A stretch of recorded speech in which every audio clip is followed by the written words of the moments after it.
Assalamualaikum warahmatullahi wabarakatuh. Saat ini saya akan menjelaskan tentang penggunaan algoritma genetika untuk penentuan jalur alternatif. Dalam hal ini yang diamati adalah jalur alternatif bagi lin atau angkot di Surabaya. Kita lihat dalam desainnya seperti ini. Diumpamakan titik-titik yang ada di sini adalah titik-titik dari terminal-terminal angkot yang ada di Surabaya. Jika seorang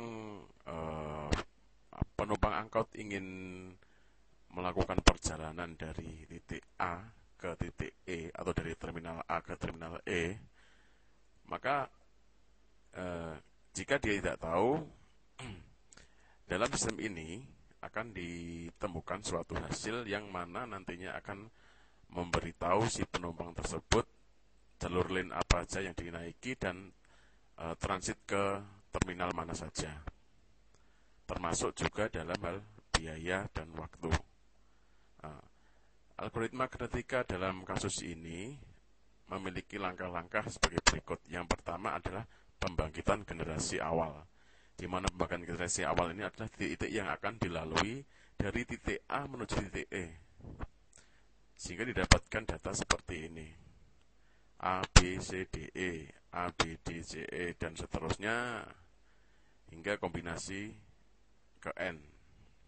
Nah, data-data hasil generasi awal ini kemudian dilakukan crossover. Crossover adalah pemindahan gen dari individu.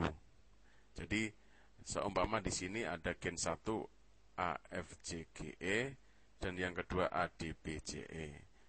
Ketika dilakukan crossover, maka hasilnya adalah seperti di bawah ini, AFBJE.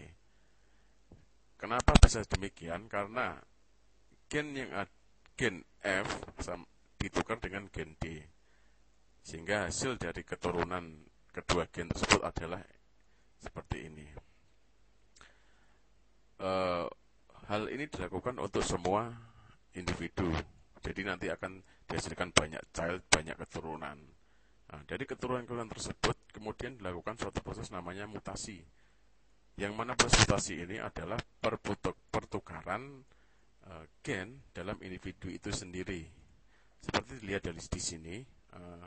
Di sini terlihat pertukaran antara gen B dan C, yang mana akan menghasilkan gen keturunan seperti ini.